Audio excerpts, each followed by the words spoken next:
Hari Om. A small analysis on the sloka of the Bhagavadgita. So, what is the meaning of the sloka? Let us see.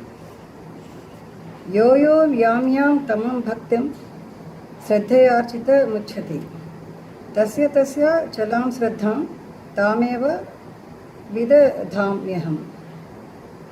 Yo yo yam yam tamam bhaktim sraddhamarchitam ichchati tasya tasya chalam sraddham tameva vidadhamyaham. So, yo, whoever. So, whoever worships him in whatever form they want, for whatever desires they want, he will fulfill all this. So, in other words, it means he told that there is a reason for so many forms of gods. Though we all know that God is one, that Chaitanya is one, the same God exists in each and every being, the Chara or Achara Jagat. But each one have got their own perceptions, their own wishes, their own desires, and their own wants which are to be fulfilled. And so depending upon their desires, their wants, they will pray to the gods or the deities accordingly. And he said that all the forms of deities are he only. But each one have got, each deity has got its own way of blessing their devotees. But he blesses his devotees only with his abode. So that's what we must understand. So likewise, suppose if anybody wants wealth, they will pray for Sri Mahalakshmi. And anybody wants power, they will pray for Durga Mata. Anybody wants some other thing, they will pray for other deities. Though all are his forms only, he said.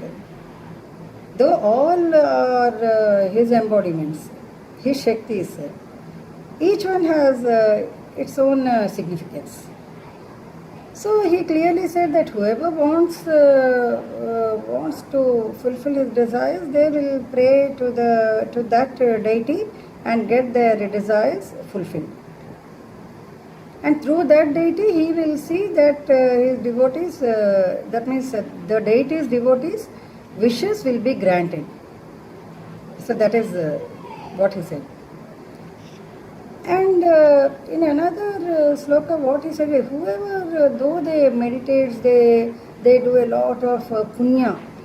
The punya and papa again, the sin and the good. So who does more good than sin? So 90% good and 10% sin. Suppose, it's an example. They will enjoy all the other worlds. And again they will come back to this world after the punya, kshine punya. That means the punya is deceased. It is decreased totally. So, and the same way, at the same time he said, whoever wants his abode, his lotus feet, who wants that they don't want to leave his lotus feet, that is the final abode. They will pray only to him and without having any desires, without doing this kama karmas. They will do the karmas, but without desires, without expecting the fruits. And only the desires is to be at his lotus feet, catch hold of his feet. They will be at his feet only. That is his abode of peace. Peace and tranquility. Tranquility also. Not only peace, tranquility. Because the highest is his abode. So whatever worlds of happiness or heavens we enjoy, again we need to come back to this world to suffer and also to enjoy. So it's a life and death cycle, that's what he meant to say.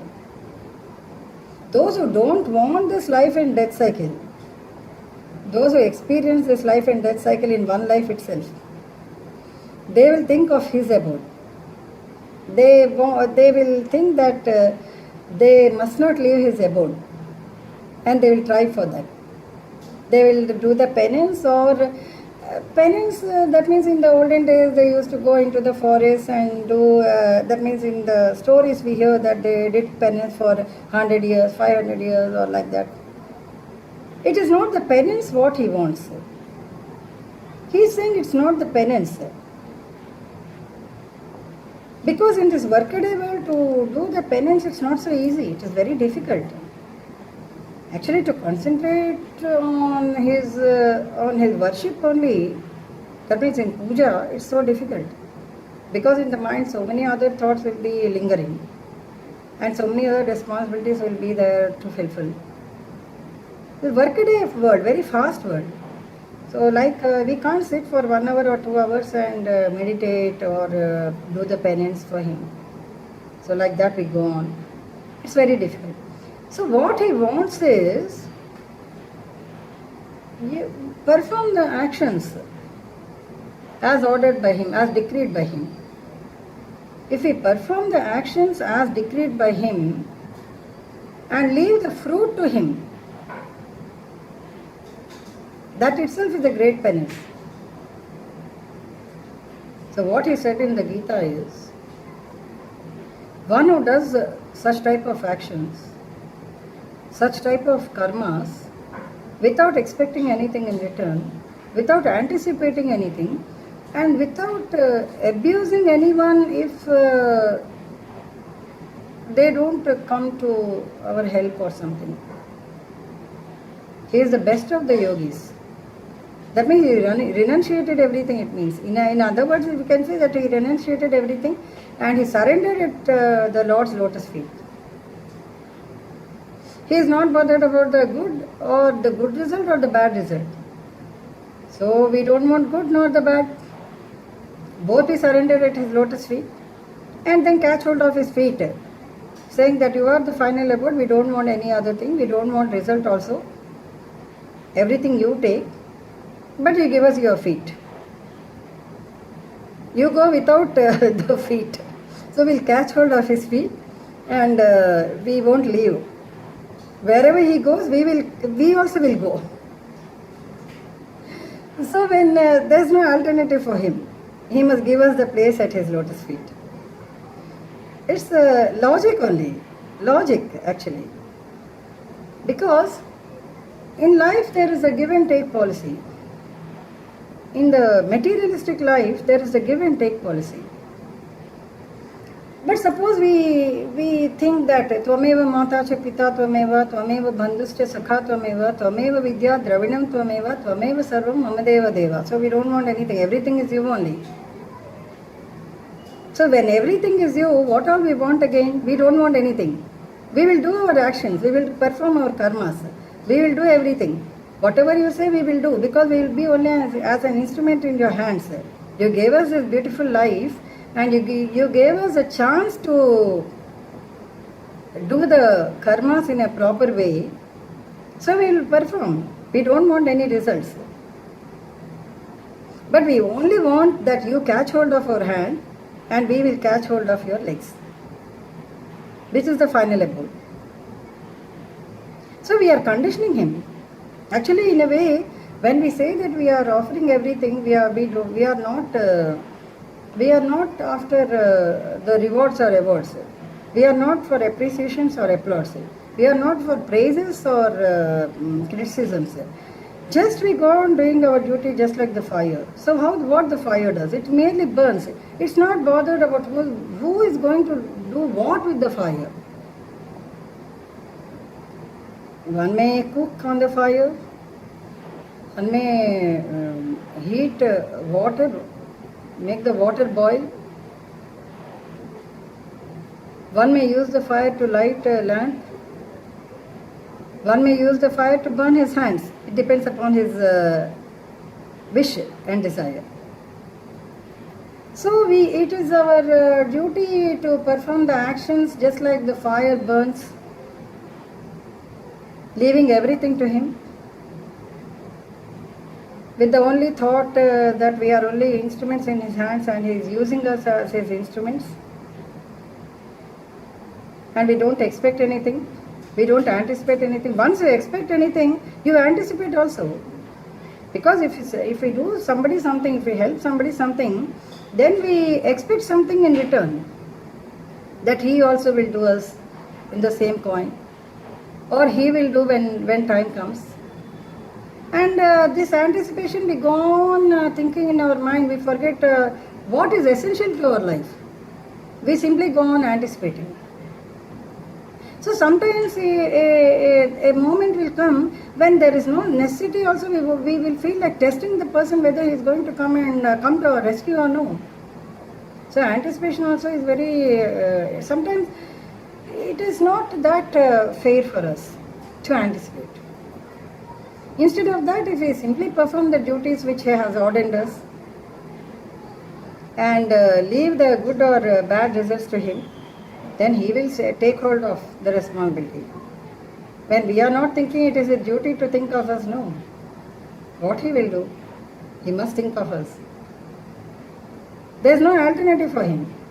So we won't, he will catch our hand, we pray for him to catch our hand, and we will catch his legs, because we want only his abode, we don't want any other words. We don't want either Indralok or Chandralok or Suryalok or whatever the other words are. Matsyalok or Nagalok, whatever it is. We don't want any other words or the 14 words. We want only his abode, which is the abode of peace, which is the abode of eternity, which is the abode of tranquility, which is the abode of bliss. So what all we want? He has given such a beautiful life to understand all this. And we have to understand. Still craving for unnecessary name, because even though we get a name and a fame, we have to live in this world and go. We earn so much, we have to live in this world and go. So what can we take with him? Can we say, I earned so much of name and fame, I will come to your abode with the name and fame, so that there also I'll become famous, I'll get a very good name. He won't accept, no. He won't accept us to come like that. He will say, you come empty-handed. If you bring good with you, if you have a feeling that you did good and you are craving for the result, then in this birth, if you don't enjoy the results, next birth again you have to be born in this world to enjoy the results. So it's very clear in his statement itself. That's why he is called as Jagannataka Sutradhari. Why he is called like that is, everything he is putting in front of us, and then he wants us not to touch anything. You just see as a drashta. You don't wish for anything. You give up everything to me, and I will look after that. See what a kind of God he is. It's for us to understand. So that's why this Visvarupam or the Nirvan Shatkam or whatever it is. In the Visvarupam we can understand that he is everything. He declared himself as the God, Krishnastu Bhagavan Swayam. He declared himself. And he showed everything. All the words are in him only. And all the cosmic energy also, it comes from him only. So whatever potentialities we got, that also come from him only. Once we use our total potentialities, and then we say, now I am finished. I'm over, I have nothing left with me.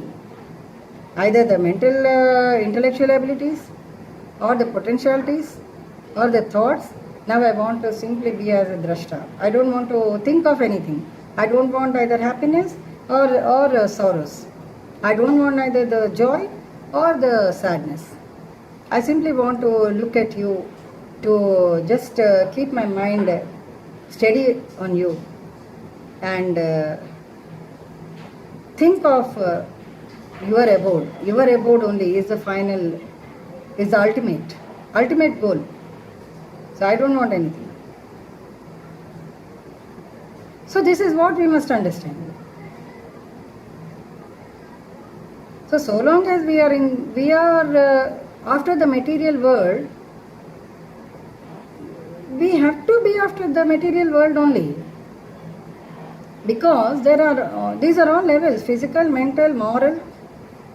Mental is all material world. Moral and ethics, the logical reasoning, dharma, that means dharma. What dharmas you are going to adopt in your life. Next one, final, the spiritual. Spiritual is what? Spiritual is his abode only. Everyone, the great ancient, the rishis or the munis, they all strive for that. When we say the Jai Vijayas, Sankasanandanas, the four brothers, the four lads, they are all the time they be at his abode only, because that is the final bliss, that is the final eternity, that is the final goal for human beings. So how long we are going to enjoy this material world? How long we are going to see this?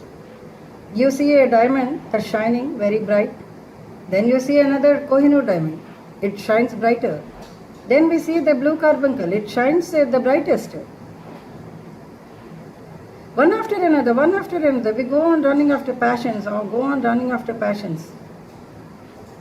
which will become a habit. And we cannot come out of the habit.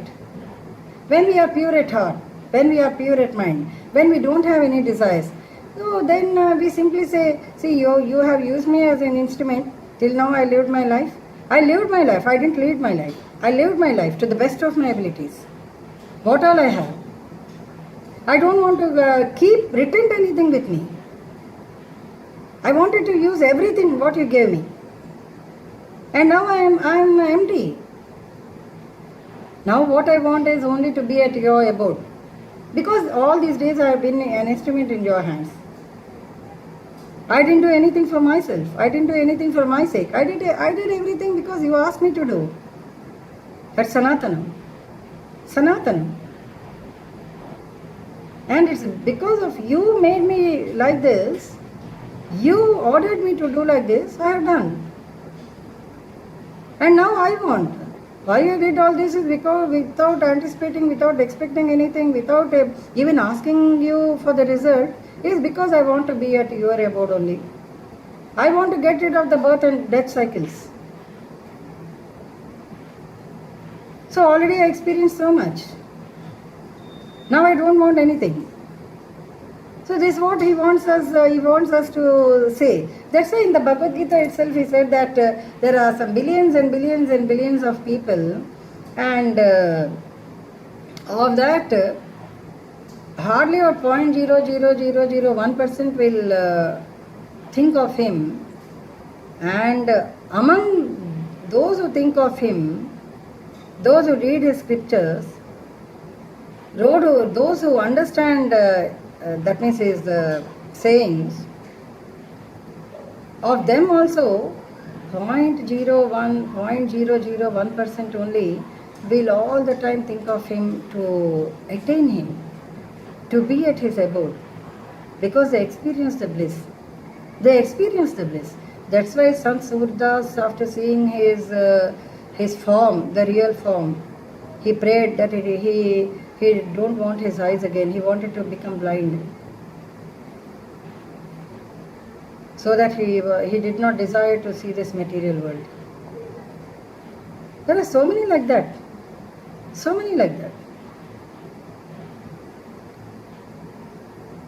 So even Annamaya or the great Ramdas, all the great seers. That's why Bharat is a land of immortal seers.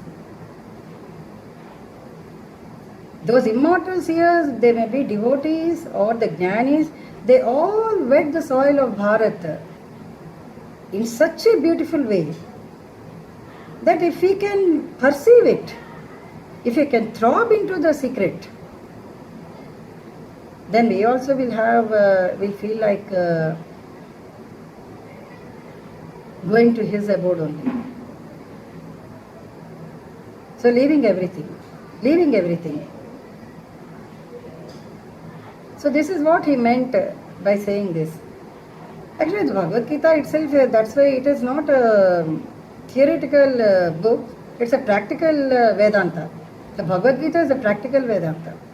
If one can understand the Bhagavad Gita, then he can lead a life like that is ordained in the Bhagavad Gita. So reading the slokas merely doesn't fetch anything.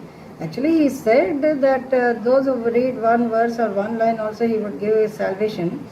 But how one can get the salvation, at least unless they think of him? And to think of him, one must taste him. So just as recently one friend said that means recently I heard that on seeing a mango, we can describe a mango. We can say the beauty of the mango, or the shape of the mango, the color of the mango, and everything. But how can you say the taste? Unless you eat it, unless you experience the sweetness of the mango. So the devotion is like that only. Devotion also is like that. When you experience it, then you feel that you don't want to leave his abode, his lotus feet, which is the final abode for us. That is the eternity, the everlasting, that shines with never-ending eternity. Never-ending eternity. Hari Om.